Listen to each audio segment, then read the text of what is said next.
முருகன் பக்தர்கள் அனைவருக்கும் அன்பு வணக்கங்கள். என் அன்பு குழந்தையே, மன்னிக்க மறந்த உன்னிடம் இப்பொழுது மன்னிப்பு கடிதம் ஒன்று தேடி வந்து இருக்கின்றது தங்கமே. இதை கேட்டவுடன் நீ மிகவும் கண்ணீர் வடிப்பாய். மற்றவர்கள் உன்னை குழப்பினாலும் உன் மனம் தெளிந்த நீரோடை போல் இருக்க வேண்டும். எல்லோரும் ஏதாவது ஒன்றை சொல்வார்கள். நீ என்ன முடிவு எடுக்க முடியும் என்பதில் தெளிவாக இரு தங்கமே.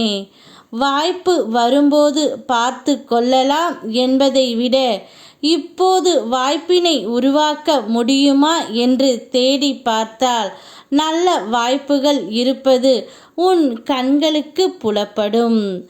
மற்றவர்களின் குழப்பத்திற்கு ஆளாகாமல் தெளிவாக இருப்பதற்கு பிரார்த்தனையோடு தியானமும் அவசியம் செய்ய வேண்டும்.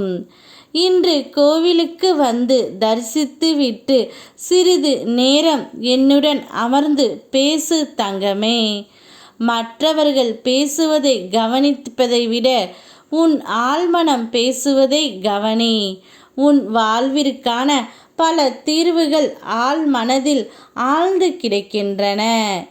இப்பொழுது உன்னை பிரிந்து வாழும் உன்னுடைய துணை ஒரு மன்னிப்பு கடிதத்தை உனக்காக எழுதி இருக்கின்றார். அவர் எத்தனை தடவை வந்து உன்னிடம் வந்து நின்றாலும் நீ அவரை மன்னிப்பதாக இல்லை.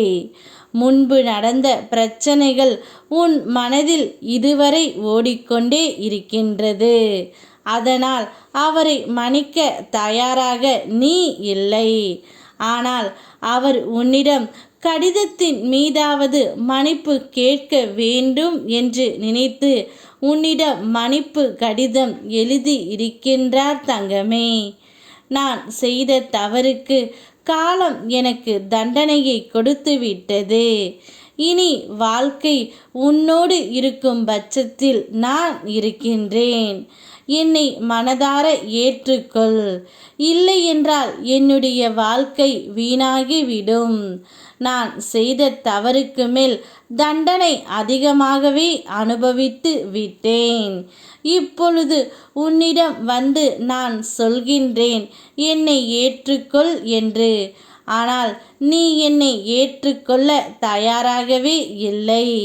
உனக்கு என்று நான் என்ன செய்ய வேண்டும் என்று எனக்கு தெரியவும் இல்லை. ஆனால் நிச்சயம் இனி உன்னோடு வாழ மட்டும் நான் ஆசைப்படுகின்றேன். என்னை மனதார ஏற்றுக்கொள் என்று அந்த கடிதத்தின் மூலம் உனக்கு அனுப்பி இருக்கின்றார் தங்கமே. இப்பொழுது நீதான் நல்ல முடிவை எடுக்க வேண்டும். இந்த அளவிற்கு உண்மையாக இருக்கும் ஒருவரை நீ விட்டுவிடாதே. தவறுகள் செய்யாத மனிதர்கள் இவ்வுலகத்தில் இல்லை. ஆனால் செய்த தவறுக்கு தண்டனையை அனுபவித்து விட்ட பிறகு இனி உனக்கு என்ன தங்கமே? ஏற்றுக்கொள். வாழ்க்கை என்பது ஒரு அழகானது. அதை அனுபவித்து வாழ கற்றுக்கொள். உன்னோடு நான் இருக்கின்றேன். யாம் இருக்க பயமேன். ஓம் முருகா.